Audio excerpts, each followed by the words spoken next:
dia, boa tarde e boa noite, né, a todos os presentes, né? E vamos dar início a mais uma atividade. Esse daqui é o segundo webinar do presente ano do eixo Qualidade no Ensino Superior da Academia Forges, né? O tema da nossa conferência de hoje é qualidade e equidade no ensino superior massificado, desenvolvimento recentes em Portugal. Teremos como orador principal o Dr. Pedro Nunes Teixeira, e antes de dar início aos trabalhos propriamente dito, né,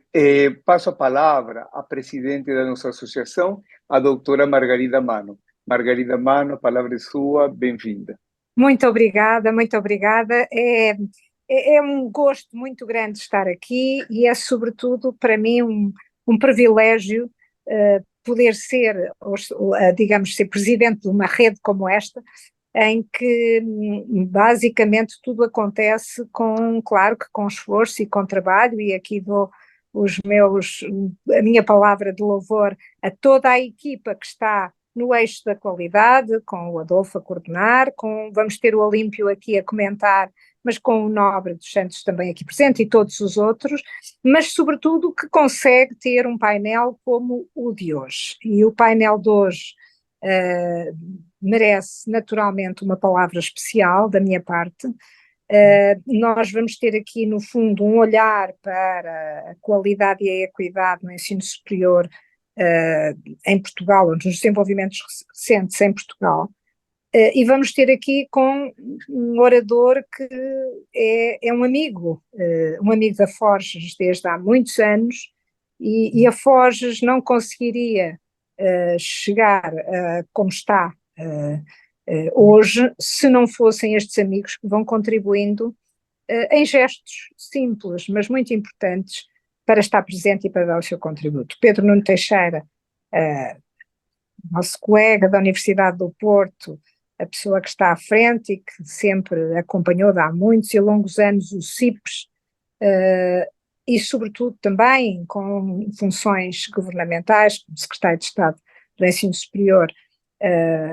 onde no fundo participou na nossa última reunião, tendo ajudado e estado presente com a criação da rede de sustentabilidade das instituições de ensino superior dos países de língua portuguesa. Nós somos muito gratos pela presença aqui, muito gratos pela presença ao longo da nossa existência, e um muito, muito, muito obrigado. Eu não poderia também deixar de dar uma palavra muito particular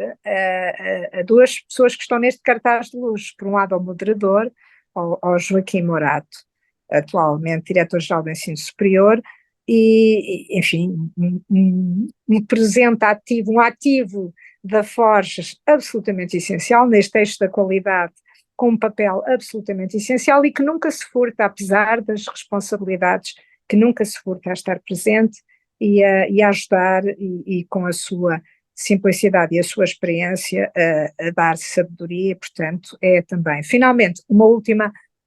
nota que não pode deixar de ser dada à Márcia Ângela da Silva, que está connosco desde o princípio, está agora como presidente da Fundação Joaquim Nabuco e, portanto, com grandes responsabilidades no Ministério ligado ao Ministério da Educação, ou dependente do Ministério da Educação, em Brasil, mas também a Márcia, que é alguém que está como associada desde o início, sempre com responsabilidades na Forges, e que, independentemente do lugar que ocupa, é uma pessoa sempre presente e que tem o tempo para estar num painel destes. E, portanto, eu sou uma grata admiradora e, sobretudo, uma pessoa que estará sempre em dívida para convosco, por aquilo que conseguem fazer e estar e ser, e convido também, digamos, e com uma palavra de cumprimento, naturalmente, para todos aqueles que estão connosco, que são já bastantes, estou aqui a ver, e todos aqueles que vão ver este painel, o meu muito obrigado, e passo a palavra ao Joaquim Morato, que vai moderar esta sessão, e um bem-aja a todos. Muito bem, então boa tarde e bom dia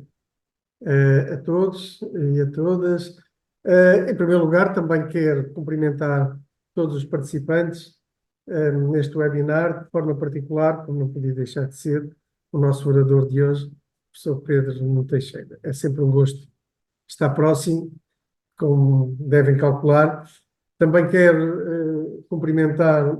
a senhora Presidente da Forges, a professora Margarida Mano,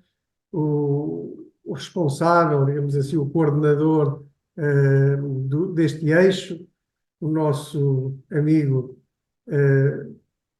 Penso que há aqui qualquer problema nas apresentações, mas eu não estou a fazer nada. Alguém está a fazer por mim, está bem?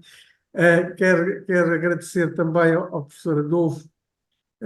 Caldeirão o empenho que coloca sempre na organização destas atividades, na promoção da qualidade do ensino superior, nesta Academia Forges, bem como aos nossos comentadores de serviço. Professora Márcia, é sempre um gosto tê-la connosco, e o professor Olímpio,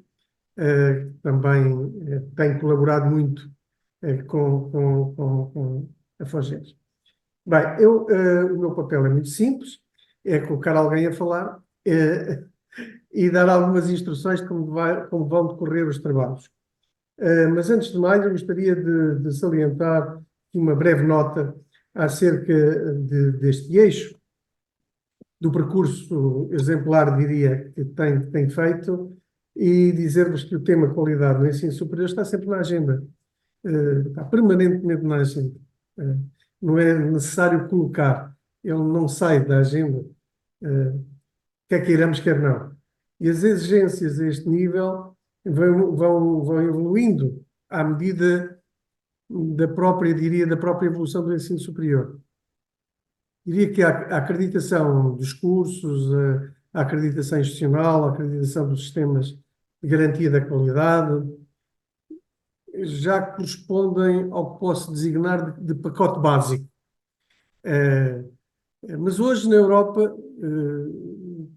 quem está aqui localizado sabe bem que a estratégia para o ensino superior passa por muitos outros aspectos, passa pelas alianças, passa pelos graus conjuntos, pelo grau europeu, pelas microcredenciais, enfim, um conjunto de temas atuais e que estão em discussão no espaço europeu. E tudo isto levanta novos desafios para a qualidade e o seu reconhecimento em todo o espaço europeu e fora da Europa, naturalmente. Daí que a organização destes webinars acerca da qualidade do ensino superior sejam sempre muito importantes. E por isso, termos connosco personalidades com um currículo bastante forte ajuda-nos sempre a saber mais, a estarmos mais esclarecidos, ajuda-nos a refletir, a criar consciência também destes novos desafios e, portanto, eu não posso deixar de agradecer mesmo muito ao professor Pedro Teixeira por se ter disponibilizado a estar aqui connosco. O que está previsto neste webinar, com cerca de 1 hora de duração, é isso que se pretende. Não vamos colocar aqui qualquer guilhotina, mas mais ou menos é por volta de 1 hora a duração do webinar. A intervenção principal do professor Pedro, eu não vou dar limite, mas pronto. Depois gostaria de ter uns minutos também para a professora Márcia e para o professor Olímpio fazer alguns comentários, eventualmente colocar também algumas questões e deixar também os 10 minutinhos finais para que todos os participantes tenham a oportunidade, querendo, colocar alguma questão e dar a oportunidade também ao professor Pedro Teixeira de responder algumas questões. É este o nosso itinerário, para sermos rápidos, não perdermos muito tempo. Eu vou só deixar uma breve nota antes de passar a palavra ao professor Pedro Teixeira. Enfim, entre nós é mais conhecido, mas não devo deixar de dizer que é professor catedrático da Faculdade de Economia, da Universidade do Porto, também investigador, diretor do Centro de Investigação de Políticas do Ensino Superior, foi vice-reitor da Universidade do Porto, foi consultor da Casa Civil da Presidência da República até 2022, quando deu início às suas funções como secretário de Estado do Ensino Superior do 23º Governo Constitucional. Enfim, tem muitas outras referências, para não me alongar, deixo apenas estas, mas dizer que é uma referência e é sempre um gosto ter a oportunidade de o ouvir e, portanto, a palavra é sua. Muito obrigado, muito bom dia, boa tarde, boa noite, conforme estiverem localizados. É um gosto, ainda que eu me sinta assim um pouco constrangido depois das palavras da professora Margarida Amano e do professor Joaquim Morato, a quem eu peço, ou peço aos demais para descontarem a amizade de muitos anos e, portanto, a generosidade que os caracteriza. Mas de facto é um gosto estar novamente a participar com a FOGES. Já são muitos anos e, portanto, já colaborei em muitos momentos, seja em encontros em Portugal, no Brasil, e por isso é muito bom ver a FOGES a continuar a dinamizar este diálogo entre as instituições de ensino superior no espaço da lusofonia.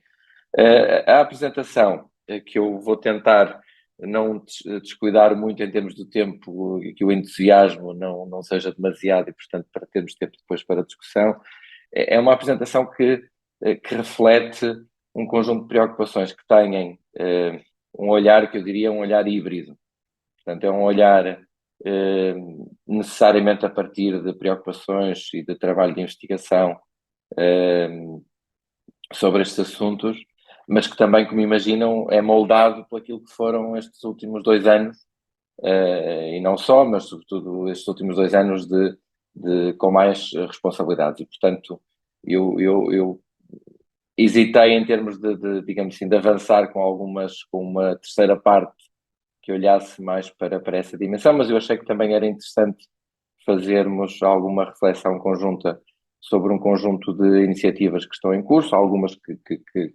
vêm do governo anterior, portanto, do 22º governo anterior, outras que foram continuadas ou iniciadas pelo 23º governo constitucional, e porque eu penso, e muitas delas também agora serão continuadas pelo atual governo, e por isso eu peço-vos que não olhem isto provavelmente nem como um momento de propaganda ou de promoção, mas é sobretudo como aspectos que são tentativas de dinamizar uma determinada agenda e um conjunto de preocupações que me parecem muito relevantes na questão da qualidade e da equidade no ensino superior em Portugal, em preocupações que provavelmente serão partilhadas ainda com cambiantes em muitos dos outros sistemas. Bom, eu vou então avançar em termos de partilha.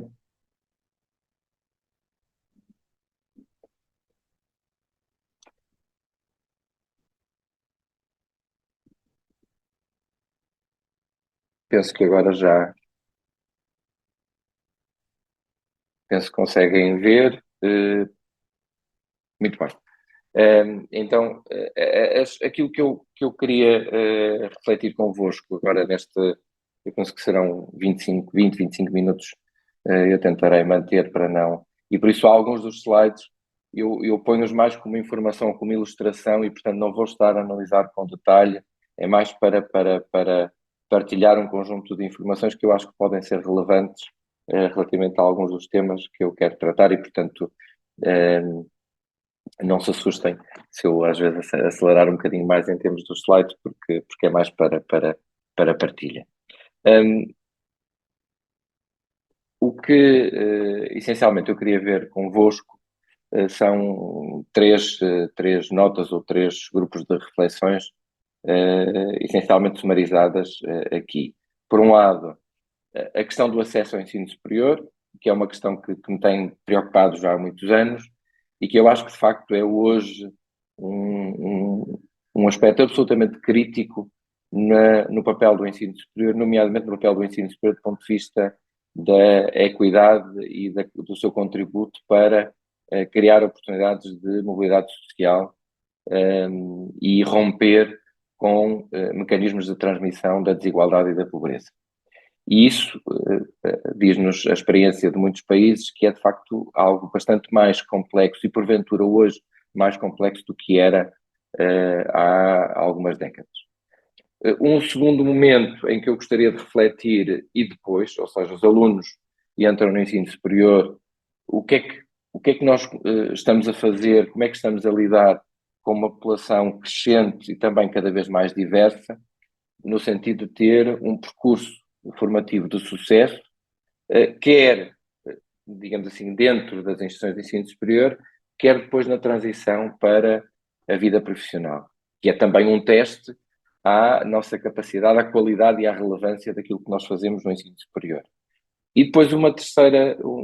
reflexão sobre, partilhando convosco, assim, de uma forma relativamente sucinta, algumas iniciativas que têm estado a ser tomadas nos últimos anos em Portugal, que me parecem relevantes para tentar responder aos desafios que eu irei procurar identificar nos 2 primeiros momentos. Bom, avançando para o primeiro ponto, eu ponho aqui uma capa do Economist, isto é tropismo de economista, mas não deixa de ser curioso que uma revista que é normalmente caracterizada por uma visão relativamente, se quiserem, mais liberal ou até mais neoliberal, com uma visão muito centrada nas questões económicas, há alguns anos tem exatamente enfatizado a questão da educação como hoje um mecanismo de reprodução das desigualdades, e aliás eles chamam de herança dos privilégios. E portanto há de facto aqui e eles têm aliás frequentemente capas bastante provocatórias, às vezes com um sentido de humor, outras vezes com uma ironia um bocadinho mais amarga, mas que nos desafiam a refletir sobre algo que muitos autores têm também discutido nos últimos anos, em que medida aquela visão que nós tínhamos, muitas vezes até se calhar com alguma inocência ou até mesmo alguma ingenuidade, de que o ensino superior seria um mecanismo fortemente redutor das desigualdades nas nossas sociedades, não se transformou, não se tem vindo a transformar num mecanismo que não só reproduz, mas porventura amplifica essas mesmas desigualdades.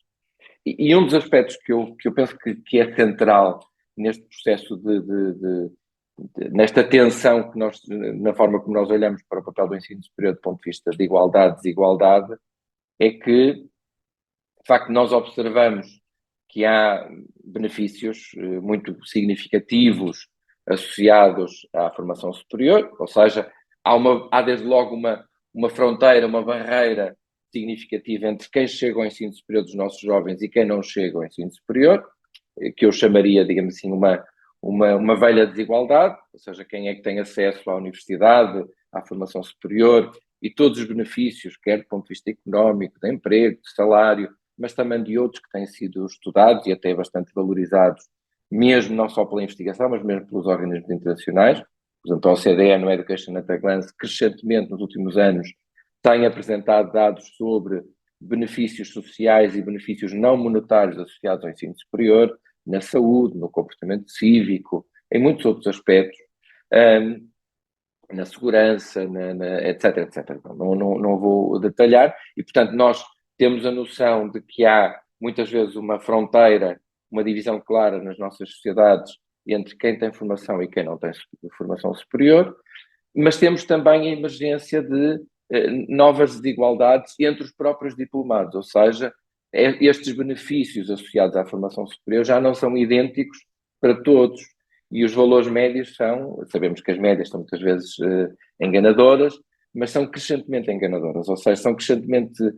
pouco representativas daquilo que é a situação de diplomados, porque há diferenças muito grandes conforme o grau, o tipo de instituição, a área de formação, e nota-se em particular,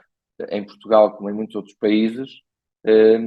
uma competição crescente dos estudantes para conseguir aceder a determinados cursos ou a determinadas instituições.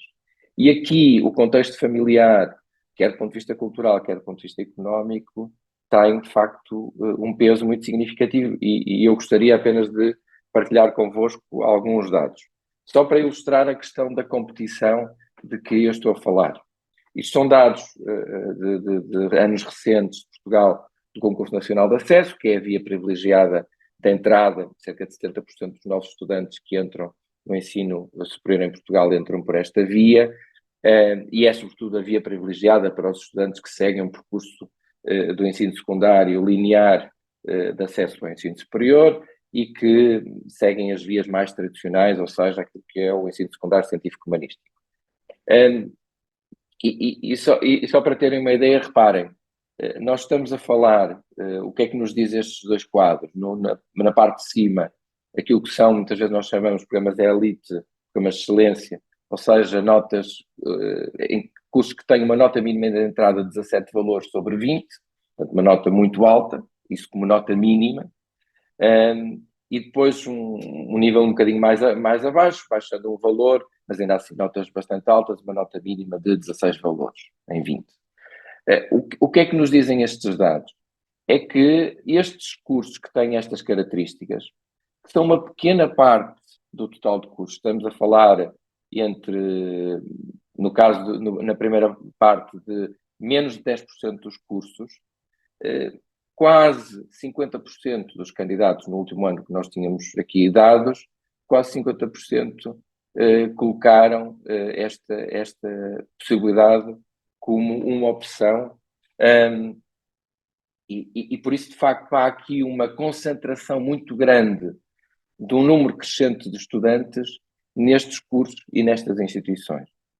E quando nós alargamos para os estudantes, para os cursos com nota mínima 16, isso sobe ainda mais. Ou seja, temos aqui, de facto, muitos estudantes que colocam como primeira opção estes cursos,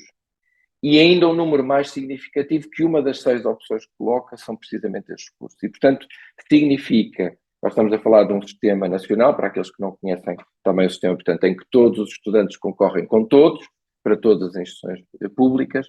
e por isso há de facto uma concorrência muito intensa para um número muito pequeno de cursos e para um número muito pequeno de vagas. E por isso há de facto aqui mecanismos em que nós temos que começar a perceber, ou temos claramente perceber, porque é que qual é o resultado dessa competição, ou seja, quem são, qual é o perfil dos estudantes que entra nestes cursos. E reparem, quando nós olhamos para os dados em termos de características muito a traços largos dos estudantes, ou seja, se são estudantes beneficiários da ação social escolar no ensino secundário, se têm um nível A, quer dizer que as suas famílias são um nível de rendimento per capita mais baixo, nível B um pouco mais acima, a nível C é um nível relativamente pouco significativo, que tinha a ver com apoio do ponto de vista tecnológico e informático, e depois aqueles que não têm apoio da ação social escolar, portanto, ou seja, de famílias que têm um rendimento per capita médio-alto. E nós vemos que, de facto, a percentagem de estudantes que se candidatam ao ensino superior e que ficam colocados, e, sobretudo, que ficam colocados em programas de elite, cresce claramente à medida que nós vamos subindo no nível de rendimento das famílias às quais pertencem estes estudantes. Ou seja, claramente, esta competição, sobretudo por cursos, digamos assim, de elite, ou seja, com notas de entrada muito altas, é uma competição onde pertencer a uma família com rendimento médio-alto, é um fator claramente de vantagem face àqueles que são beneficiários da ação social escolar. Isto, aliás, traduz-se numa distribuição dos alunos, por exemplo, olhando para outra variável, agora já não para a variável rendimento, mas para a variável formação superior dos pais, em que um dos pais tenha pelo menos formação superior, e aquilo que fica claro e que partilho convosco, são dados que certamente não são surpreendentes para a generalidade, é que claramente o perfil dos estudantes que nós temos no subsistema universitário, público ou privado, é mais semelhante entre si do que quando comparamos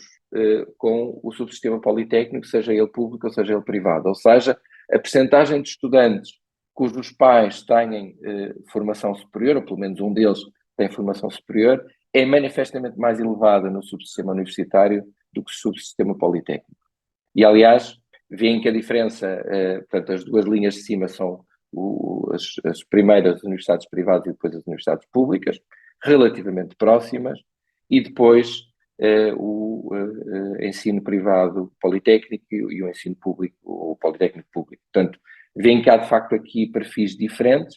mas isto ainda assim é uma aproximação relativamente simplista, porque se nós depois desagregarmos por instituição, por exemplo, no caso do subsistema público,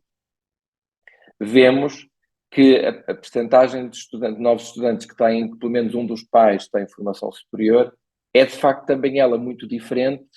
quer dentro do conjunto das universidades públicas, quer no conjunto das universidades privadas, perdão, dos politécnicos públicos, e veem que há uma diferença, há uma fratura claramente significativa, que é,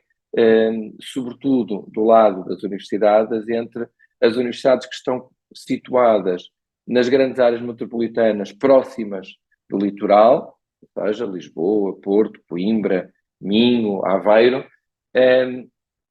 e as universidades que estão localizadas ou nas regiões autónomas ou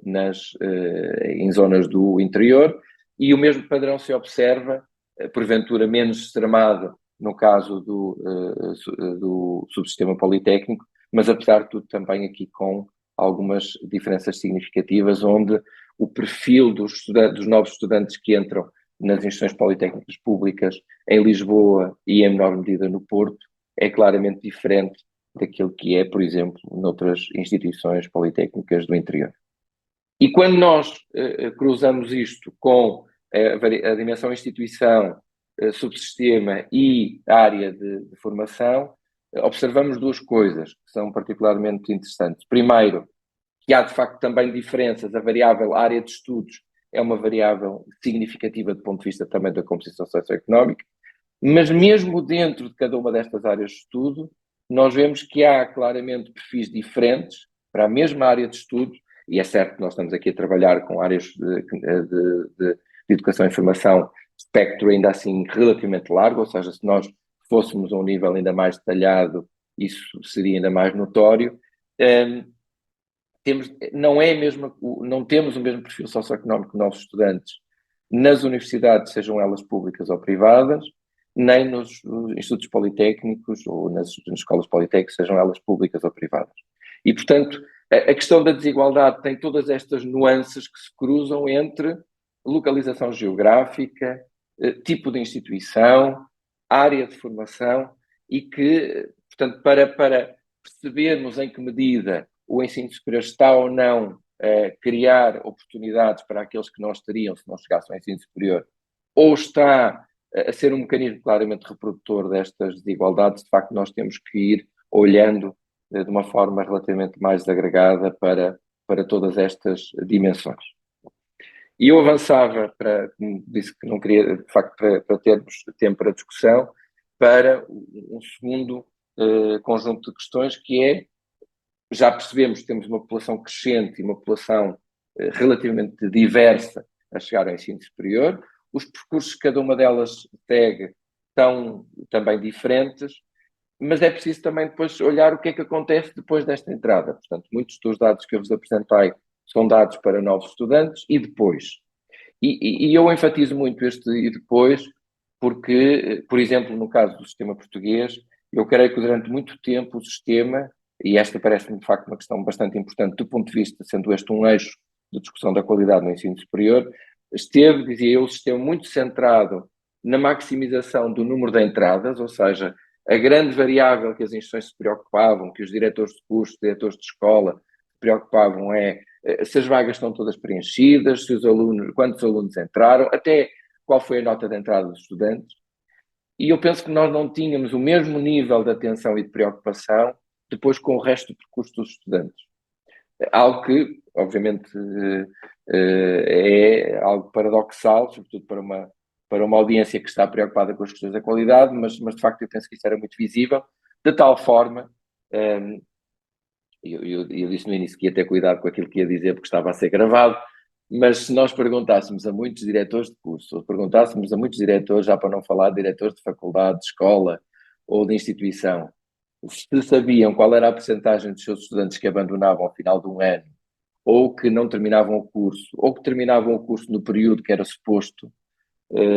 eu apostaria facilmente convosco que a grande maioria não faz grande ideia e ficaria muito surpreendida quando fosse confrontada com esses valores. E, portanto, isso diz bem da muito menor atenção que as instituições têm, que sempre me pareceu muito paradoxal, porque é que estamos tão preocupados em ter mais 5 ou 10 ou 30 ou 100 estudantes à entrada e depois não percebemos se perdemos umas dezenas, umas centenas, ou até mesmo uns milhares, no caso das instituições maiores, logo no primeiro ano, que é aquele ano em que a literatura nos diz é o ano crítico do ponto de vista de formação. E esta é uma questão, obviamente as questões da eficiência formativa são questões que têm preocupado muito do ponto de vista da qualidade do ensino superior, muitas instituições e muitos investigadores nesta área, mas há outras dimensões que eu gostaria de trazer para aqui que me parecem relevantes do ponto de vista da eficiência, da eficácia e da relevância daquilo que nós fazemos enquanto instituições de ensino superior. Que são dimensões que nós muitas vezes ouvimos até no discurso dos responsáveis das instituições de ensino superior, mas que eu não tenho a certeza que retiremos consequências como deveria ser disso.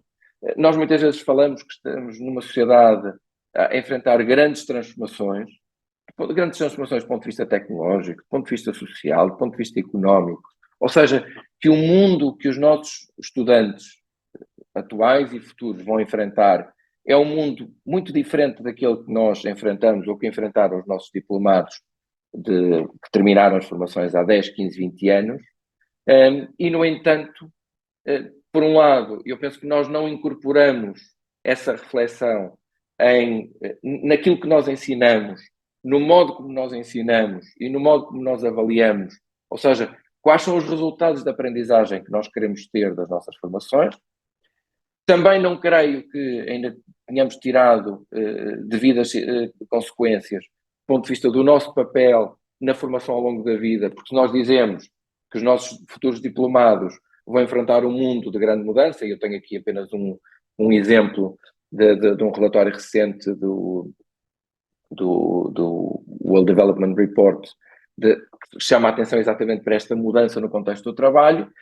Então, se assim é, não faz sentido que a formação dos nossos estudantes continue a ser vista numa lógica sequencial, em que eles fazem a formação no início da vida e depois trabalham como se isto fossem dois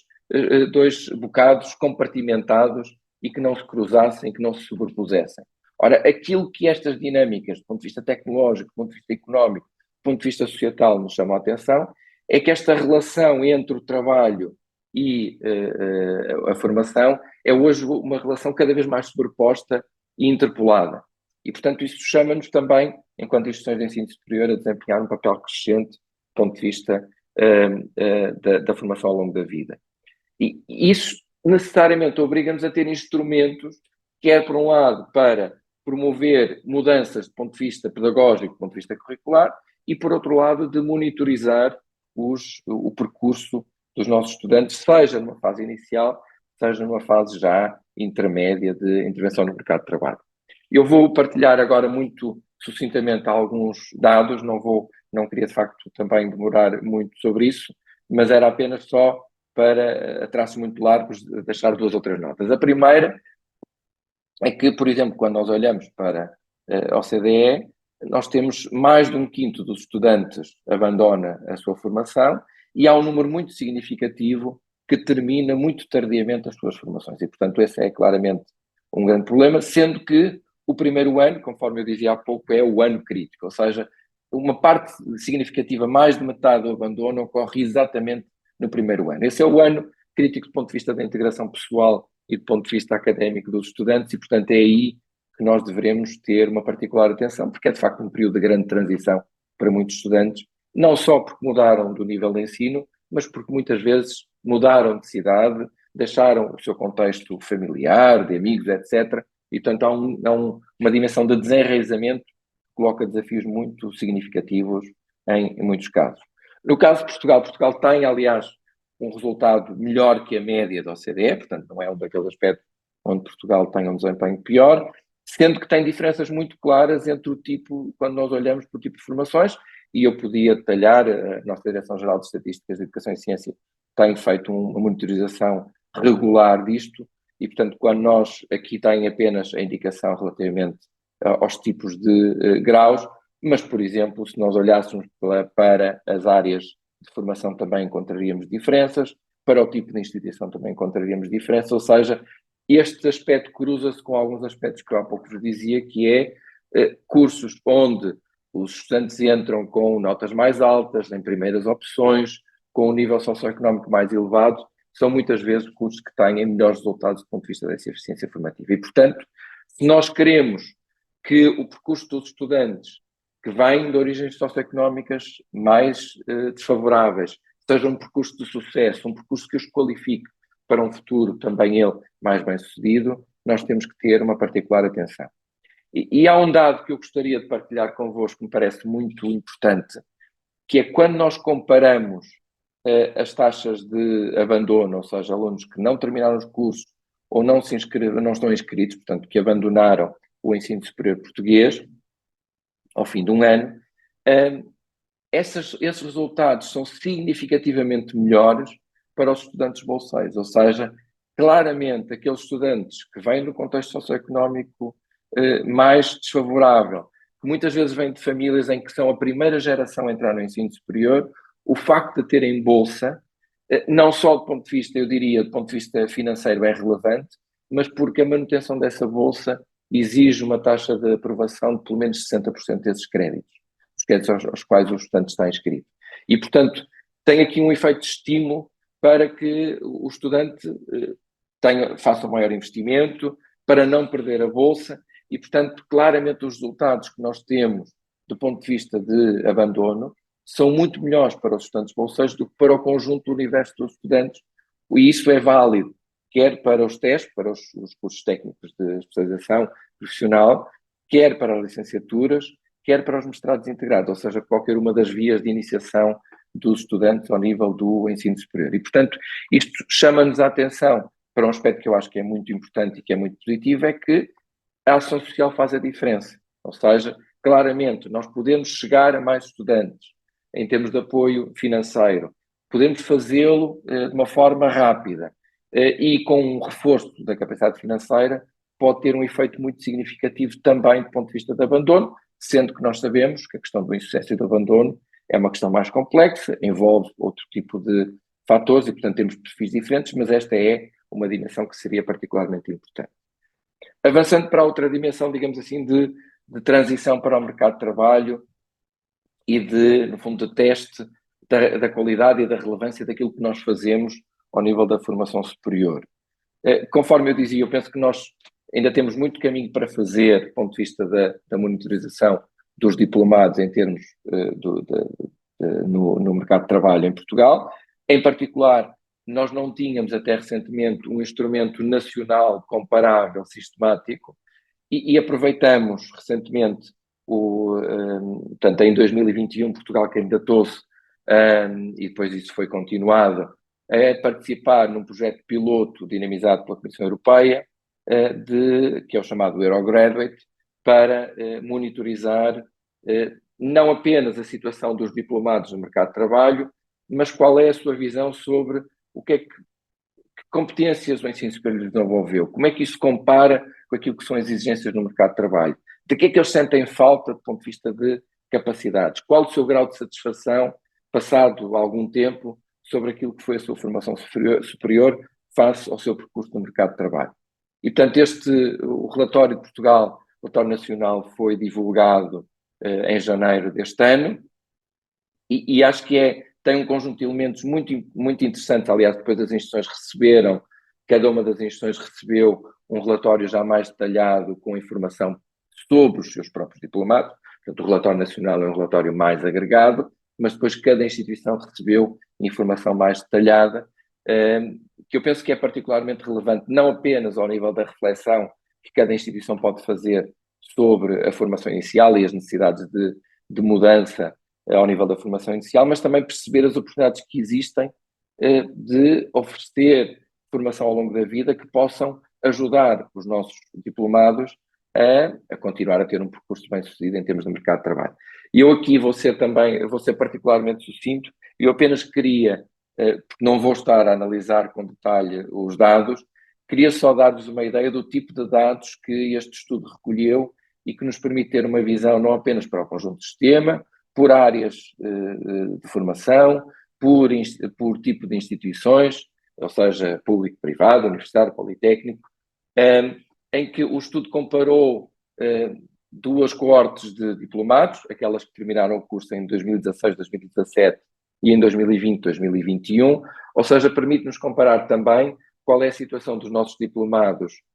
relativamente recentes no mercado de trabalho, ou seja, que estão na altura quando os dados foram recolhidos no final de 2022, início de 2023, e portanto que estavam há pouco mais de um ano no mercado de trabalho, ou diplomados que estavam há cerca de 5 anos no mercado de trabalho, e portanto perceber se há, às vezes, dificuldades iniciais que foram desaparecendo, ou pelo contrário, se há problemas que perduraram.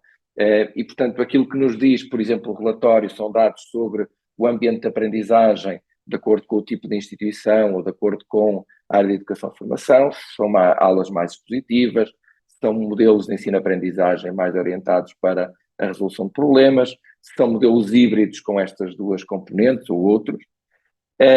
Dão-nos dados também sobre se os estudantes tiveram um período de mobilidade internacional. Eu vou, aliás, alterando nos slides,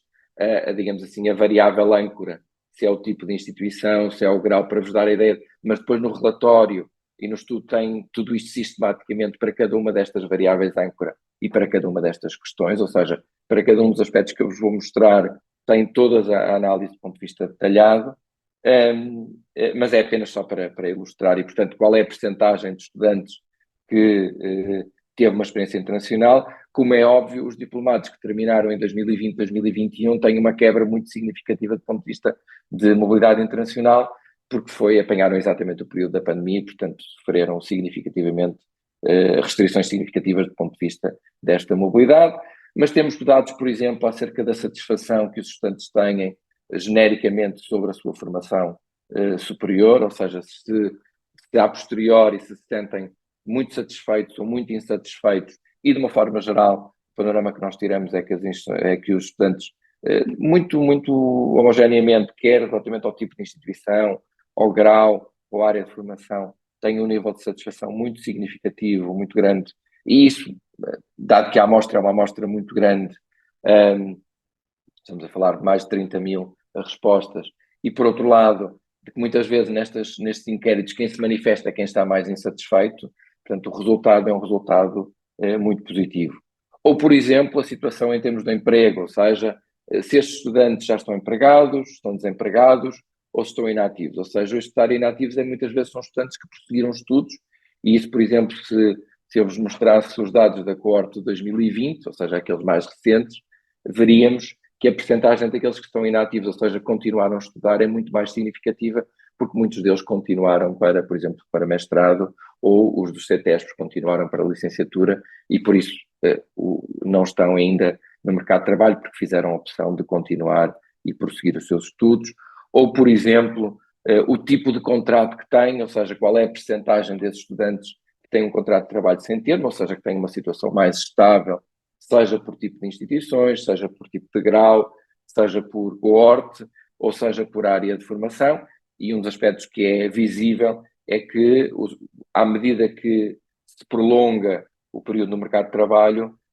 uma percentagem muito significativa de estudantes evolui, ou diplomados, melhor dito, evolui para situações mais estáveis, ou seja, para uma situação de trabalho sem termo, que é obviamente uma questão que nos deve preocupar bastante, porque a questão da estabilidade em termos da relação laboral é muitas vezes uma preocupação muito grande nas camadas mais jovens, e mostra como o ensino superior, um dos contributos que tem dado é precisamente este de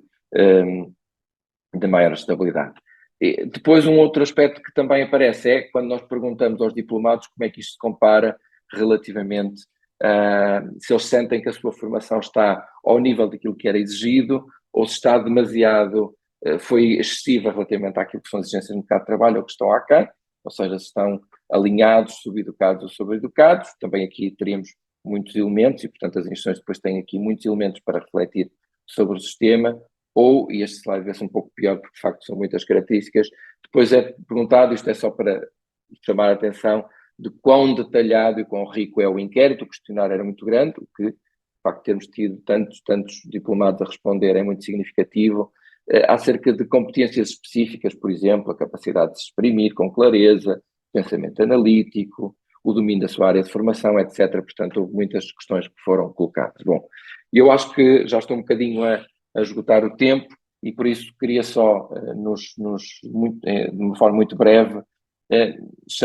partilhar convosco assim de uma forma muito sucinta, um conjunto de iniciativas políticas recentes em Portugal que tentam, de certa forma, responder a estes desafios que eu tive a chamar a atenção do ponto de vista da equidade, do ponto de vista da qualidade e do ponto de vista da relevância da formação superior. Essencialmente, 4 eixos de atuação: a questão do acesso, a questão da ação social e bem-estar, a dimensão de inovação pedagógica e curricular e depois a transição dos diplomados para o mercado de trabalho. Do ponto de vista do acesso, aquilo que eu destacaria é, por exemplo, o facto de nós, a partir de 2023, termos antecipado a informação e todo o processo de colocação, que permitiu, por exemplo, que os estudantes deslocados tivessem mais tempo para fazer esse processo de transição, que é um processo evidente, encontrar alojamento, fazer todo esse processo de uma forma muito mais tranquila para facilitar a tal integração de que há pouco falava, mas também que os estudantes que são colocados nas segundas e terceiras fases, que tipicamente entravam a frequentar ou até inscreviam-se quando as aulas já se tinham iniciado, passaram a ter tempo e muitos deles passaram a entrar exatamente no início das aulas, porque todo este processo foi antecipado. Ou um outro aspecto que eu destacaria, que foi o projeto piloto da criação do contingente prioritário para os estudantes de escalão A, ou seja, aqueles que pertencem a famílias com um nível de rendimento mais baixo, ao qual aderiram todas as instituições públicas e que vai ser acompanhado ao longo destes 2 anos por um projeto que também foi aprovado, uma candidatura que foi aprovada dos instrumentos de apoio técnico da Comissão Europeia, visando exatamente olhar para as experiências de vários países em como melhorar a presença e a representatividade de grupos que tradicionalmente estavam subrepresentados no ensino superior. Só para vos dar uma ideia, logo num primeiro momento, apesar disto ter sido aprovado já muito em cima das candidaturas, isso traduziu-se num crescimento de cerca de 30% dos estudantes deste nível socioeconómico nos chamados cursos de elite, o que, obviamente, é um resultado encorajador, mas depois agora tem que ser acompanhado, temos que ver qual é que é o desempenho destes estudantes e temos que perceber em que medida, de facto, isto permitiu abrir possibilidades para os estudantes num contexto da tal concorrência que eu vos falava há pouco. Do ponto de vista da ação social escolar, eu há pouco chamava a atenção do impacto que isso tem até no próprio percurso escolar dos estudantes, e nós aqui precisamos de 2 coisas. Precisamos não apenas de ter mais recursos, isso é muito importante, mas precisamos que esses recursos cheguem rapidamente a estes estudantes e às suas famílias, porque eles não têm uma rede de apoio. Isso foi tentado, do ponto de vista da agilização, através de um conjunto de mecanismos, que se traduziu, também aqui para ser muito sucinto, e depois podemos regressar se houver interesse, mas eu chamava a atenção só para a tabela aqui em baixo, de que vejam o que foi o crescimento de 2021 para 2022, quando foram introduzidas algumas medidas de agilização, e depois de 2022 para 2023, no número de bolsas que foram pagas logo no primeiro mês do ano letivo. Ou seja, nós passamos de menos de 5 mil bolsas para quase 13 mil no ano seguinte e para mais de 32 mil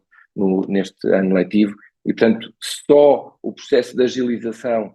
da atribuição de bolsa teve um impacto enorme para milhares de estudantes, que eu penso que é também um objetivo exatamente para minimizar a incerteza e as dificuldades que muitos estudantes enfrentam no início do ano letivo, que pode levar, por exemplo, muitos deles a considerarem a possibilidade do abandono.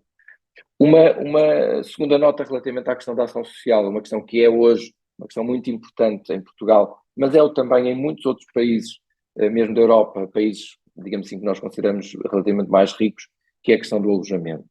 O alojamento é hoje, porventura, a grande barreira no acesso ao ensino superior, sobretudo no condicionar do leque de escolhas que os estudantes e as suas famílias colocam do ponto de vista da formação superior, por causa do custo associado ao alojamento. E, nesse sentido,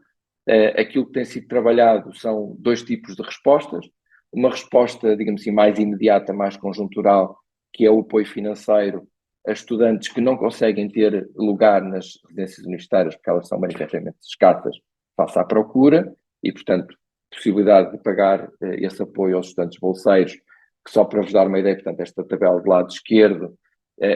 diz o que eram os níveis de apoio há cerca de 2 anos e aquilo que é hoje o nível de apoio, portanto, em alguns casos estamos a falar de um aumento de mais de 50% neste apoio, que é um apoio mensal para os estudantes bolseiros que não conseguem ter alojamento nas residências universitárias. E depois um nível de resposta mais estrutural, que foi a mobilização de um volume significativo de recursos do chamado Plano de Recuperação e Resiliência, financiado pela União Europeia, para o Plano Nacional de Alojamento do Ensino Superior, que neste momento tem comprometido mais de 500 milhões de euros na construção de cerca de 130 residências, sendo que uma parte, cerca de 11 já estão prontas, mais ou menos do resto, metade estará em construção e a outra metade em concurso de empreitada. Para quem conhece estes processos, sabe que os processos são muito morosos, avançam muito mais lentamente, e por isso é que nós precisamos desta combinação de medidas imediatas para aqueles que estão neste momento já a estudar e depois trabalhar para reduzir estas barreiras a médio prazo, ou seja, a expectativa é que a partir de 2026 a situação seja muito diferente. Do ponto de vista, duas notas finais, do ponto de vista da questão da qualidade e inovação, um conjunto de medidas que têm procurado responder àquelas questões que eu vos mencionava há pouco, a questão do sucesso e da prevenção do abandono. Em 2022 foi lançado um primeiro programa nacional em 2 fases, uma primeira fase para um conjunto de instituições que depois foi alargado ao total de instituições públicas, privadas, universidades, politécnicas, e que agora está a ser continuado com financiamento do tal PRR para até 2026, e que se foca exatamente nos estudantes do primeiro ano, ou seja, em reduzir significativamente os níveis de abandono dos estudantes do primeiro ano e em aumentar o sucesso, ou seja, o número de créditos que os estudantes completam. Isto tem que ser feito de uma perspectiva multifatorial, e por isso, para isto converge também a necessidade de nós darmos uma atenção crescente às questões de saúde mental. Como sabemos, ganharam uma visibilidade muito grande nos últimos anos, e portanto o lançamento no final do ano passado de um Programa Nacional de Saúde Mental no Ensino Superior, sobretudo de promoção da saúde mental e de dinamização de boas práticas de saúde mental, o apoio às atividades desportivas e culturais também como dimensões de integração, de convívio, de participação e de desenvolvimento pessoal no ensino superior, e duas outras dimensões que decorrem de muito daquilo que eu vos falei na segunda parte desta apresentação, que é, por um lado, programas que estimulem a inovação pedagógica e curricular nas instituições de ensino superior e, por outro lado, mecanismos que façam o acompanhamento do percurso de diplomados. Já vos falei, já vos apresentei os dados do Graduate Track em Portugal, e a ideia era que isto fosse continuado nos próximos anos, mas também uma candidatura que foi aprovada este ano para também um instrumento de apoio técnico da Comissão Europeia de um sistema de antecipação de qualificações do ensino superior. E, portanto, aquilo que nós temos hoje é um conjunto de instrumentos que estão em curso com um volume de recursos financeiros muito significativo, que se iniciaram em 2021 e que agora foram reforçados em 2023. Tenta, por um lado, ter um enfoque particularmente significativo em áreas que são áreas muito importantes do ponto de vista das necessidades sociais e económicas profissionais nos próximos tempos, que são as áreas das ciências e tecnologias, mas, por outro lado, valorização não apenas da formação inicial, mas também da formação contínua e, portanto, a conversão e requalificação de adultos, inclusivamente de adultos já com formação superior, e depois olhar para algumas áreas que têm, digamos assim, necessidades específicas, ou seja, por exemplo, as áreas da saúde ou as áreas das ciências sociais e das ciências humanas, que tradicionalmente estão mais aliadas destas dimensões de transformação digital, mas que obviamente vão enfrentar desafios também muito significativos. Muito disto tem sido feito com base nestas 3 dimensões que são mencionadas aqui no final. Por um lado, numa lógica de consolidação, de institucionalização de práticas, ou seja, é muito importante que isto não decorra da vontade, do voluntarismo, da iniciativa de quem está transitoriamente à frente das instituições, ou seja, se nós queremos que estas sejam dimensões que mudem estruturalmente as instituições do ponto de vista da qualidade daquilo que elas fazem, da relevância daquilo que elas fazem, isto tem que ser institucionalizado, tem que ser continuado, ou seja, não pode depender de protagonistas individuais. Uma lógica colaborativa dentro do sistema que precisa muito ser trabalhada, ou seja, nós muitas vezes falamos na rede de ensino superior, mas falamos bastante mais do que aquilo que fazemos, e depois o induzir uma lógica de experimentação, de risco, de inovação na dimensão de ensino,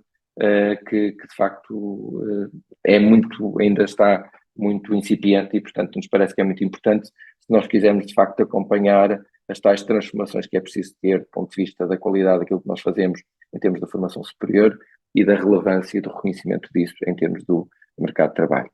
E, portanto, acho que aquilo que eu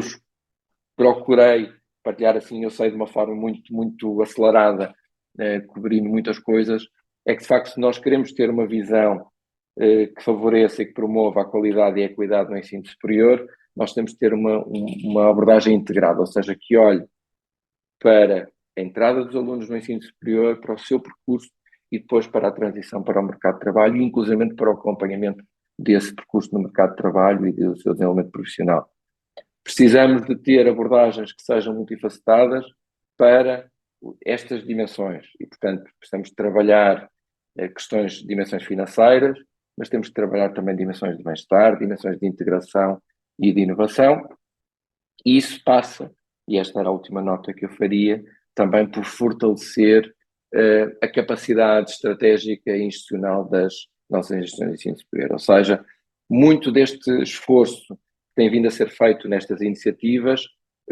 tenta contribuir para que as instituições tenham uma visão integrada e uma abordagem integrada. E por isso, por exemplo, as candidaturas eram sempre candidaturas institucionais e não de partes da instituição, exigiam sempre um programa, um plano por parte das instituições, mas também a sua capacidade de articulação com o território e com outras instituições, sejam elas instituições de ensino superior ou de outra índole. Bom, e pedindo desculpa por me ter excedido um pouco no tempo, acho que agora temos algum tempo para a discussão. Muito obrigado. Muito bem, muito obrigado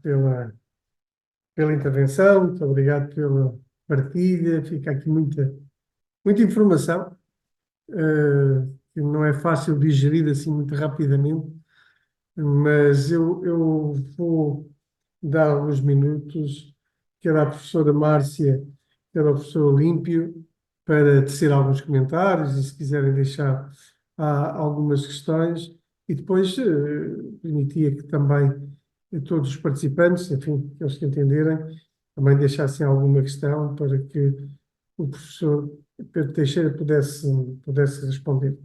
A professora Márcia, muito sucintamente, a professora Márcia tem estado connosco, não é? Praticamente quase do início, ou praticamente do início, da FOGES, é presidente da Fundação Joaquim Nabuco, no Brasil, é doutorado em Educação, e o professor Olímpio Castilho, que também tem integrado os órgãos sociais da Associação, é doutorado em Direito, é professor do ISCAP, do Instituto Superior de Contabilidade e Administração do Politécnico do Porto, onde já foi presidente, e, portanto, também convidava-os a darem o vosso contributo, a fazer os vossos comentários. Professora Márcia, pode começar, por favor?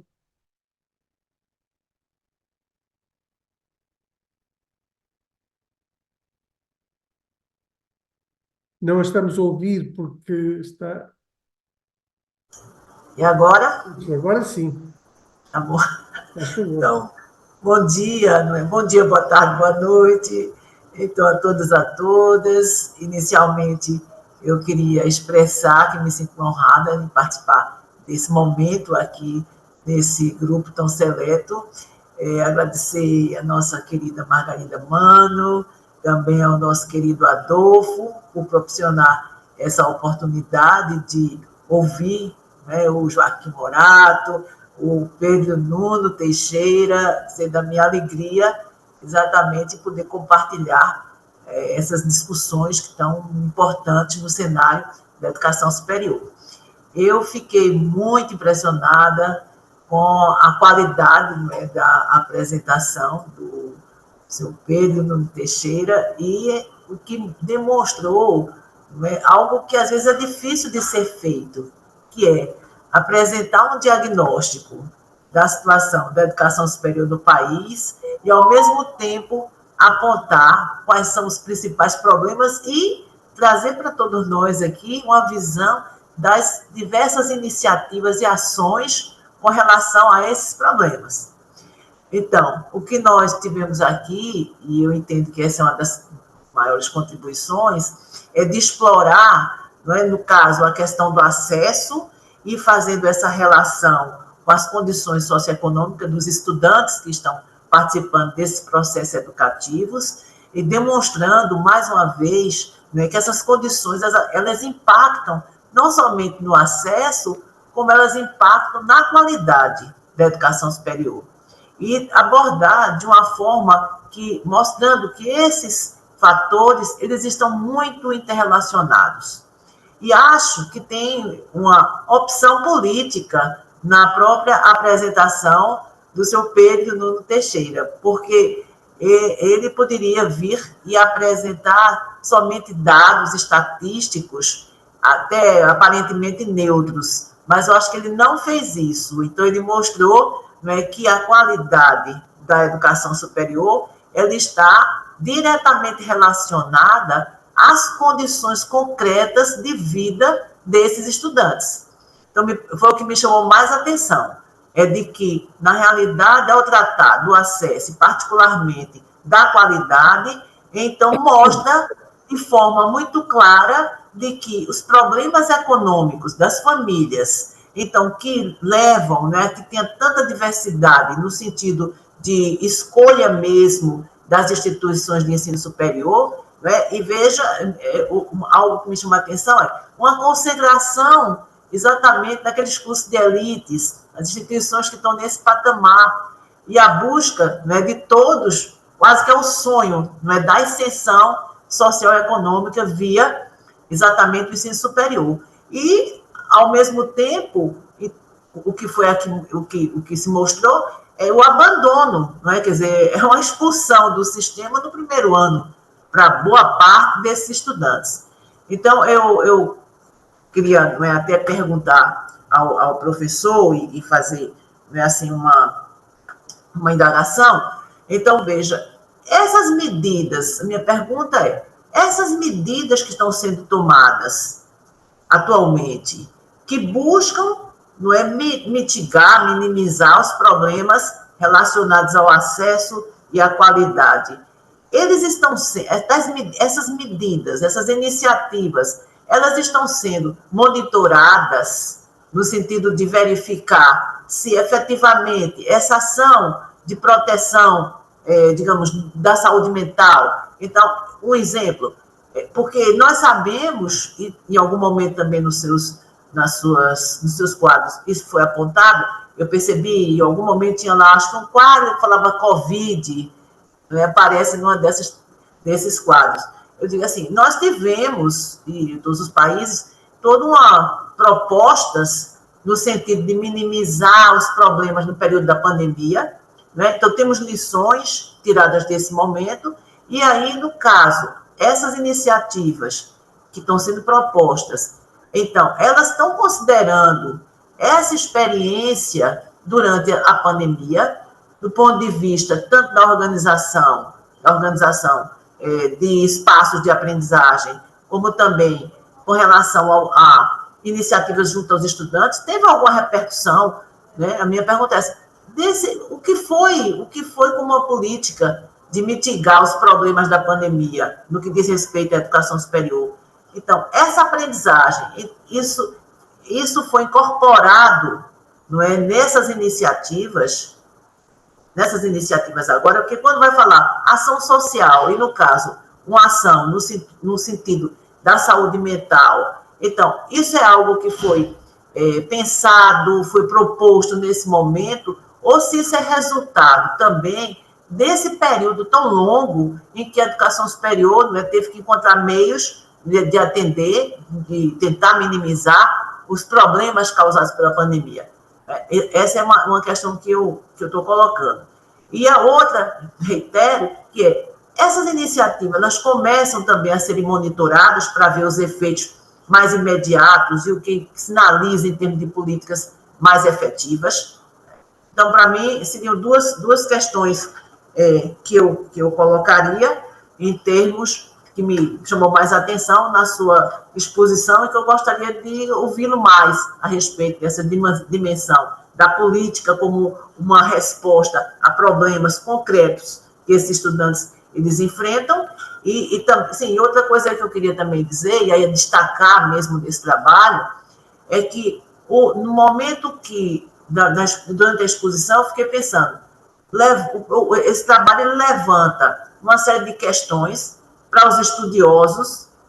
que estão envolvidos com a educação superior, mas ele também traz elementos para pensar as políticas públicas relacionadas à educação superior. Eu acho que é relevante o trabalho por isso também. Não é dizer, olha, estamos aqui com a proposta de intervenção em Portugal, no sentido de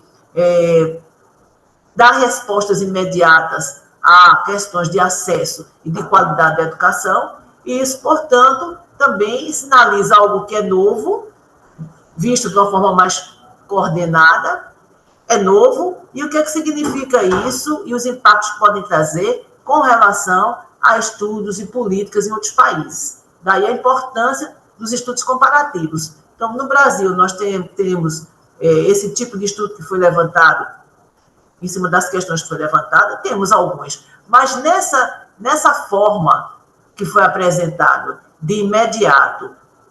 se colocar, as questões são essas, e o que se pode fazer conjunturalmente, em termos de políticas, são essas ações. Entendeu? Então, acho que esse ponto aí, ele também é relevante para nossos estudos e para os estudos comparados. Acho que há uma exigência, inclusive, até de que, a partir do que você apresenta, então, outros estudiosos em outros países têm uma possibilidade de escutar tudo isso e também ter essas trocas efetivas em termos de pesquisa, de projetos, enfim. Então, é isso, Joaquim. O meu tempo é bem curtinho, né? Então... Muito obrigado, professora Márcia. Eu pergunto ao professor Pedro se quer responder, se quer primeiro ouvir o professor Olímpio, não sei, é como entender. Eu, se calhar, como já falei muito, se calhar dava a oportunidade para o professor Olímpio, porque o risco é eu depois entusiasmar-me também, então, falar muito e depois tentava responder tudo junto. Claro que sim. Por favor. Bom, então também muito boa tarde a todos. Eu começo naturalmente por agradecer o convite do Adolfo para estar aqui integrado neste ilustre painel, com o professor Pedro Teixeira, o professor Morato, a professora Márcia, o próprio Inácio, enfim. Bom, falar quase em último tem as suas vantagens e os seus inconvenientes, como todos sabemos.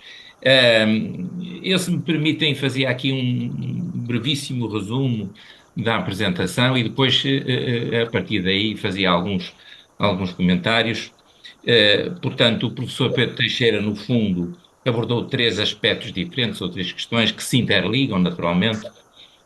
Nesta questão, que convém já agora recordar, faz parte dos Objetivos para o Desenvolvimento Sustentável,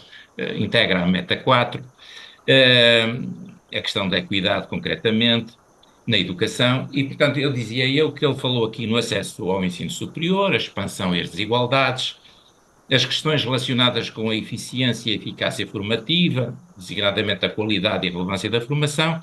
e depois a qualidade e a equidade no ensino superior, apresentando-nos no final algumas iniciativas políticas recentes, e permita-me que saliente em que ele teve enorme responsabilidade, porque foi ele que de alguma maneira as lançou. E agora caberá naturalmente a quem sucedeu desenvolvê-los. Há aqui alguns aspectos que convém salientar, e uma delas o professor Pedro Teixeira falou nisso, que é a questão relacionada com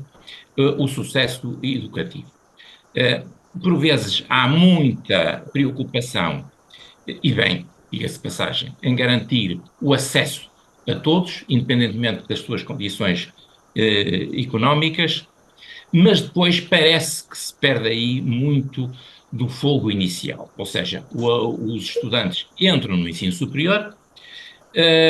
e depois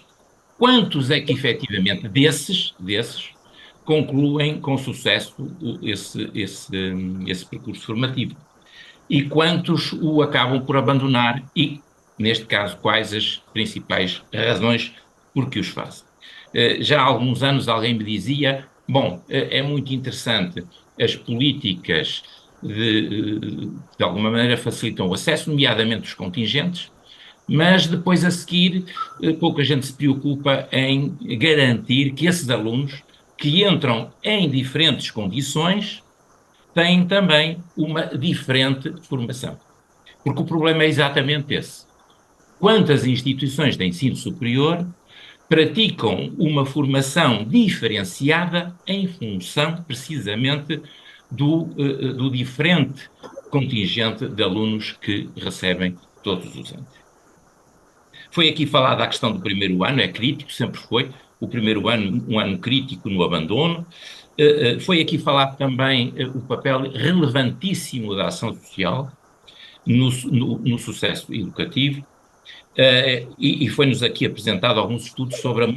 monitorização do percurso dos diplomados, estudo esse, diga-se de passagem, de enorme interesse e muito relevante. Apetece-me dizer, vamos aumentar a sua divulgação, porque as instituições de ensino superior, e particularmente os seus dirigentes, só ganham em ter acesso direto a estes números e facilitá-lo. Para perceberem até, de facto,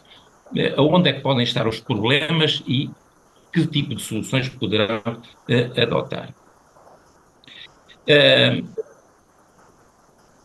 Finalmente, eu vou resumir para não me alongar muito,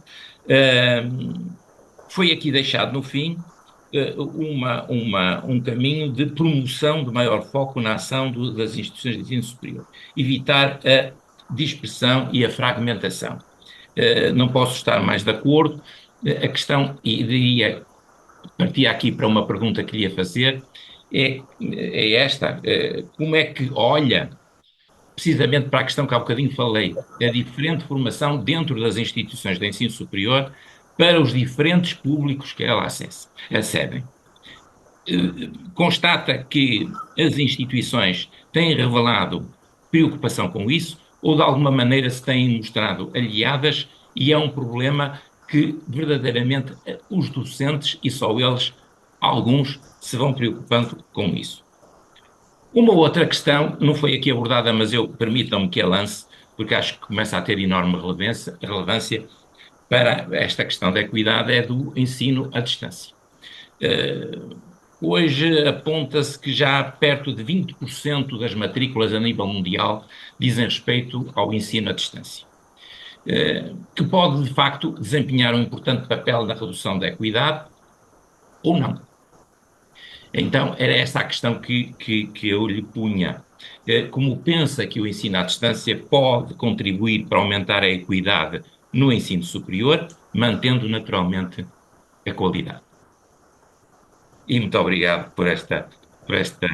oportunidade de participar neste debate tão importante para as instituições de ensino superior. Muito obrigado, Olímpia, mais uma vez, pelas observações e pelas questões. E agora, o Sr. Pedro Teixeira tem a palavra novamente. Muito obrigado, e eu agradeço muito os comentários e as questões, porque de facto parecem muito pertinentes. Eu vou, provavelmente não fazendo justiça à sua profundidade, vou tentar ser conciso, até para ainda termos, se ainda houver oportunidade, alguns minutos para mais questões, mas há desde logo a questão que a professora Márcia colocava, da questão da monitorização, para mim parece de facto uma questão muito importante. E ela vinha sendo feita, e penso que continuará a ser feita, em duas dimensões. Três, aliás. Uma é que cada um destes programas, as instituições tiveram que definir metas e, portanto, no final tem que refletir sobre se atingiram essas metas, porque é que atingiram, porque é que não atingiram essas metas. Mas, porventura, mais importante do que isso, é uma outra dimensão, pelo menos eu fui observando que era particularmente interessante, era que nós organizávamos encontros de todas as instituições regularmente. E até ficamos, e não tenho problema em reconhecer que até fiquei surpreendido em alguns casos com o nível de adesão e de participação. Houve momentos em que nós dizíamos, se calhar esta viram poucas porque porque já têm financiamento, ou seja, não precisam, por exemplo, quando lançamos programas vêm em 2 fases e no lançamento da segunda fase, as da primeira fase já tinham financiamento, já tinham um contrato garantido para que a virem. E, no entanto, vimos que havia muita vontade, muitas delas, virem apresentar o que estavam a fazer, por exemplo, no caso dos programas de combate ao insucesso e ao abandono, mas também ao nível dos programas de impulso, ou seja, da formação nas áreas das ciências e tecnologias ou na formação ao longo da vida. Muitas instituições a quererem apresentar e a quererem também estar e ouvir o que é que os outros estavam a fazer. E eu acho que esse pode ser também um dos efeitos muito importantes disto, é de nós conseguirmos mover o sistema como um todo, ou seja, de desenvolvermos esta capacidade de aprendermos uns com os outros e de trabalharmos em conjunto, percebendo que, tendo cada instituição as suas especificidades, há desafios muitas vezes que são comuns. E, portanto, este lado de monitorização, que não é apenas uma monitorização que a Direção-Geral ou que o Ministério faz de cima para baixo, mas é uma monitorização que as instituições vão olhando umas para as outras e vão partilhando umas com as outras, eu acho que pode ter um efeito formativo muito, muito significativo do ponto de vista de práticas institucionais. E depois uma terceira dimensão de monitorização que liga a aspectos que também mencionou, que é a questão de haver um acompanhamento do ponto de vista científico, ou seja, para vários destes programas foram constituídos júris e painéis com especialistas da comunidade académica, nacionais e estrangeiros destas áreas, e, em alguns casos, esses painéis transformaram-se em comissões de acompanhamento dos próprios programas. Portanto, quando, por exemplo, nós falamos na questão daquele contingente de acesso prioritário dos estudantes com nível de rendimento mais baixo, foi constituída uma comissão de acompanhamento que olhe para isso e que veja de colegas que analisam e que estudam há muitos anos a questão do sucesso e a questão da desigualdade na transição do ensino secundário para o ensino superior, e que nos possam ajudar, ou que possam ajudar a Direção-Geral do Ensino Superior, o Ministério, a monitorizar esses resultados. E, portanto, estas 3 dimensões, eu diria, se quiserem, a mais formal, a mais formativa e depois também a de reflexão do ponto de vista académico. Eu penso que a questão da pandemia foi um dínamo para muitas destas questões, certamente para a questão da reflexão acerca do modo como nós ensinamos, aprendemos e avaliamos no ensino superior. Houve muitos dos nossos colegas que experimentaram fazer coisas que não o teriam feito se não fosse a pandemia. E chegaram à conclusão que se calhar até eram capazes de o fazer, coisas que poderiam ter corrido melhor, há coisas que se pode fazer melhor, mas de facto eu acho que esse lado de experimentação, que eu há pouco também enfatizava, é muito importante trazer para a dimensão do ensino. Uma das coisas que eu muitas vezes dizia quando tinha responsabilidades institucionais, há 10 anos, era, eu ficava perplexo, porque é que, ou fascinado, não sei, conforme quiserem, como é que nós, colegas, quando olhamos para a investigação, colaboramos, arriscamos, inovamos, quando olhamos para o ensino dizemos, mas se eu toda a vida ensinei assim, porque é que eu hei de mudar? Não é? E sempre correu bem assim, porque é que eu hei de arriscar e de inovar? E somos os mesmos. Não é? Portanto, como é que nós trazemos esta cultura de colaboração, de experimentação, de risco? Eu às vezes até abdico de usar o termo inovação e peço reflexão pedagógica e curricular, ou seja, que pensemos porque é que fazemos de determinada forma, porque é que avaliamos os estudantes de uma determinada forma, porque é que o programa é este. Mais do que fazer coisas diferentes, mas será que nós já paramos para pensar porque é que fazemos, ou fazemos assim porque já era assim, porque os que nos antecederam na responsabilidade dos cursos e das disciplinas já era assim. E acho que essa dimensão é particularmente importante. Passando para as questões que o professor Olímpio colocou,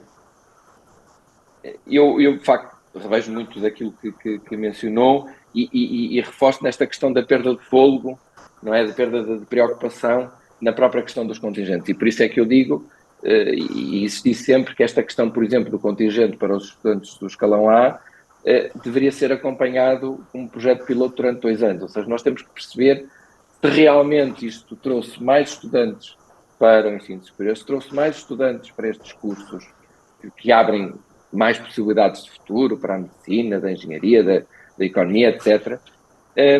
Qual é o desempenho dos estudantes? O que é que funcionou, o que é que não funcionou? Ou seja, muitas vezes nós temos pressa, em termos políticos, de querer ter resultados rapidamente. E estas coisas, conforme aliás a professora Márcia dizia, nós temos que aprender e temos que avaliar aquilo que estamos a fazer, não é? Portanto, a pressa normalmente não é muito boa conselheira em muitas coisas na vida e certamente não é nas políticas educativas, e por isso acho que há um lado muito significativo. Na questão do foco das instituições de ensino superior, eu acho que, apesar de tudo, houve o desenho de alguns destes programas, ou vários destes programas, procurou exatamente estimular isso. Porquê? Porque não impôs um modelo de cima para baixo, ou seja, tipicamente disse, as instituições têm que apresentar uma proposta que corresponda a estes objetivos. Mas a forma como o concretiza tem que ser pensada a partir da realidade da sua instituição.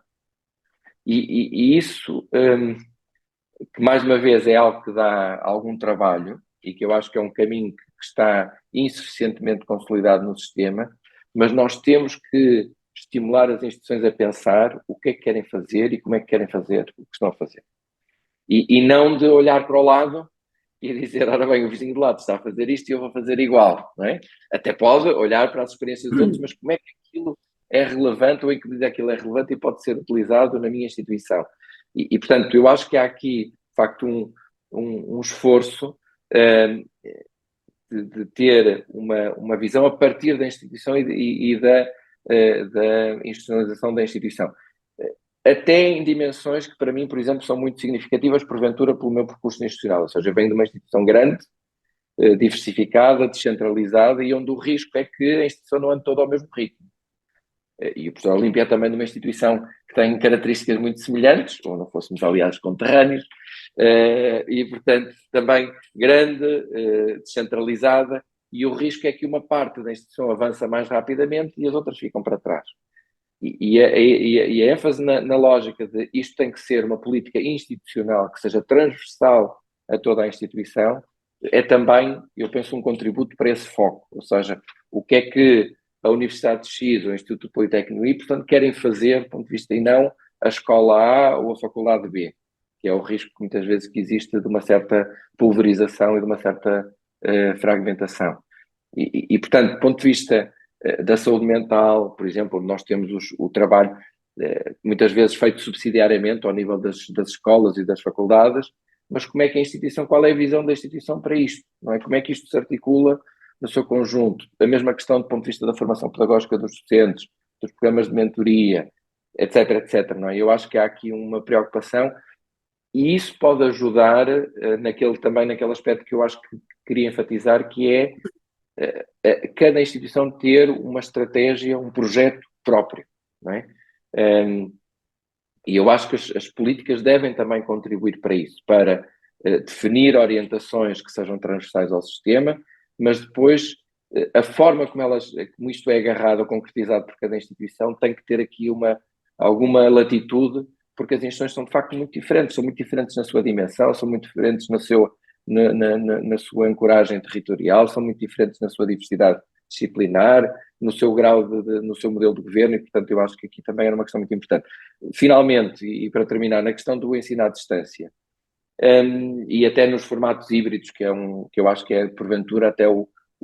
modelo pode ter mais potencial, por exemplo, ao nível da formação pós-graduada ou ao nível da formação contínua, porque os estudantes não querem estar completamente desligados, mas também não querem vir todos os dias à instituição de ensino superior. A minha preocupação aqui é que isto seja feito com qualidade, e com qualidade significa formação dos docentes, meios tecnológicos adequados, modos de ensino-aprendizagem e de avaliação ajustados e não apenas uma transposição como nós fizemos na pandemia. Nós na pandemia fizemos isso porque não tínhamos alternativa. Acho que percebemos que ensino à distância ou ensino híbrido é outra coisa, não é? E, portanto, exige um outro investimento, um outro nível de maturação e preocupa-me que isto seja visto, aliás, há países onde isso tem sido muito discutido, que seja visto como uma versão low cost do ensino superior, não é? Que depois se traduza em carrear um determinado perfil de estudantes, tipicamente do nível socioeconómico mais baixo, ou porque são estudantes não tradicionais, por exemplo, trabalhadores estudantes para essas opções, nas quais as instituições investem menos, e, portanto, que de facto depois sinaliza, em termos até de percurso de vida e percurso profissional, essa menor qualidade, que abre, obviamente, menos oportunidades para esses estudantes e para esses diplomados. E, portanto, o meu receio é que muitas vezes isso é visto como uma versão mais barata da formação superior e, portanto, muito tentadora do ponto de vista político e do ponto de vista institucional, mas que eu acho que tenderia a reproduzir e amplificar desigualdades. E, portanto, ensino à distância e ensino híbrido, sim, claramente, e acho que este, aliás, é um contexto onde faz todo sentido nós discutirmos isso, mas com um investimento financeiro, institucional, humano, que seja condizente com uma oferta de qualidade desse ponto de vista. E para mim não é claro que muitas vezes isso seja o caso. E, portanto, daí, digamos assim, a minha ressalva. Muito bem, muito obrigado. Ora bem, isto já vai longo, já devíamos ter terminado, mas ainda assim eu abri aqui 2 ou 3 minutos, caso exista alguma questão que ainda queiram colocar, se existir que seja muito, muito rápido, muito direto. Eu tinha aqui no chat algumas questões colocadas pelo nosso colega professor Manuel Pegado, e uma delas tinha a ver com diretamente para o professor Pedro Nuno Teixeira, a dizer como é que avalia a participação de estudantes e docentes de países da CPLP, eventualmente no programa Erasmus. É muito ligado, as questões têm ser muito ligadas à nossa participação no espaço europeu. Se depois da adesão à União Europeia, se tivemos a necessidade de introduzir muitas mudanças nas políticas de ensino e formação superior, ou se aquilo que já vínhamos fazendo se assemelhavam já às políticas e às práticas exigidas pela Comissão Europeia. Esta era a primeira parte da questão. A segunda é como é que vê a abertura do programa Erasmus aos países e aos estudantes e docentes de países da CPLP.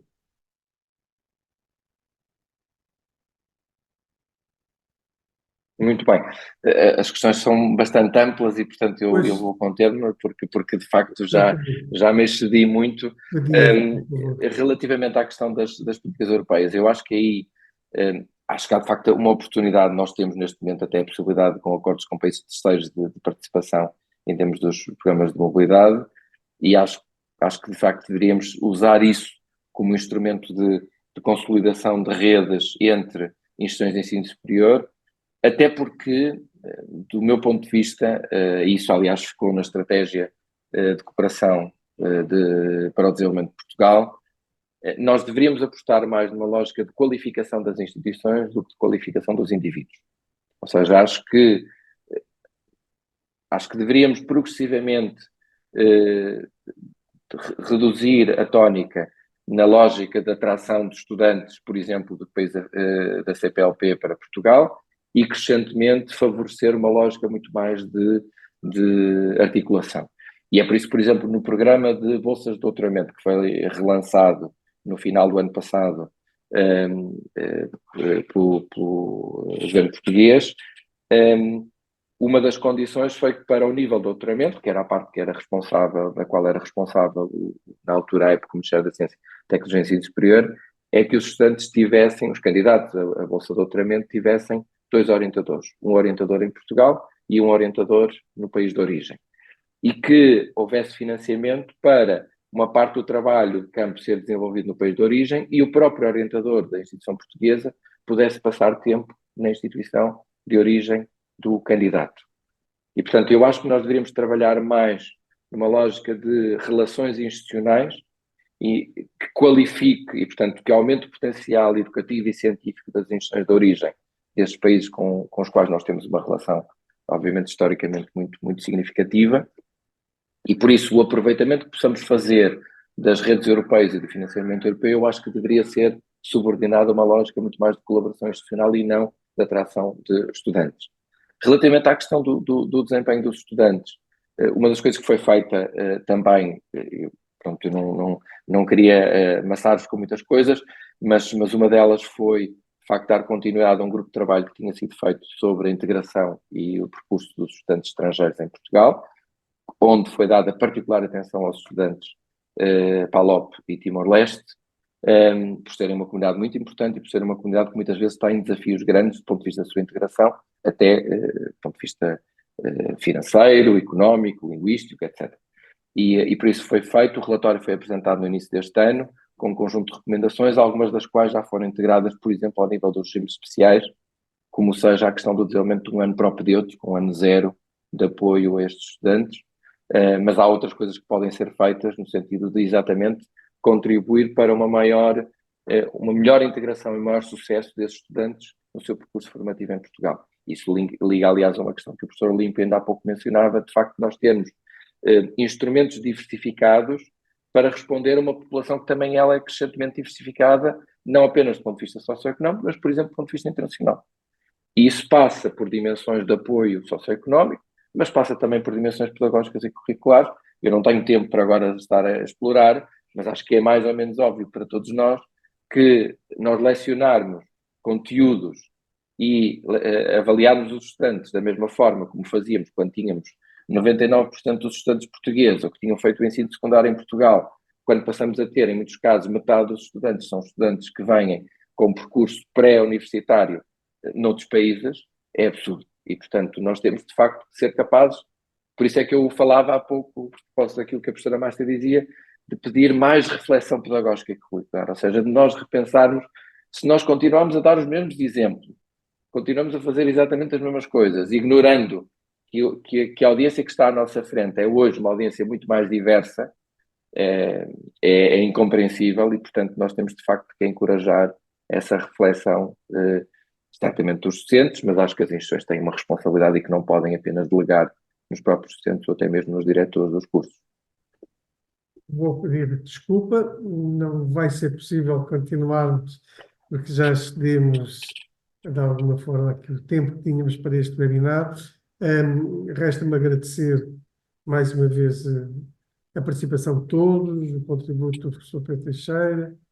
da professora Márcia, da professora Olímpia, todos participaram. Peço que não saiam já, porque vou passar de imediato a palavra ao professor Adolfo, que nos vai deixar algumas informações finais. Muito obrigado a todos. Muito obrigado. Obrigado, professor Joaquim. Bom, em nome da coordenação do Eixo Qualidade Superior, professor Pedro, quero lhe agradecer pela magistral conferência que tem realizado, né, parabenizar o professor Joaquim, né, pela excelente condução dos trabalhos e agradecer muito à professora Márcia Ângela Guiar e ao professor Olímpio pelas assertivas questões que foram colocadas. Eu queria anunciar para vocês e convidá-los para que já reservem a data, o 16 de julho, 14 horas, né, estaremos aqui e vamos receber a doutora Maria Luísa Lopes Chicote Agibo. Ela é presidente do Conselho Nacional de Avaliação da Qualidade do Ensino Superior de Moçambique. Né, os trabalhos vão ser coordenados, né, pelo Dr. Norbert dos Santos, do seu colega de coordenação. Estão todos convidados e também anunciar e lembrar que nós temos o prazo, né, para apresentar os trabalhos para a próxima conferência da Forges, que vai ser realizada de 26 a 28 de novembro. Todas as informações estão na nossa plataforma, estão todos convidados. Professor Joaquim, muito obrigado pelo espaço aqui para dar essas breves palavras. Obrigado pela presença de todos.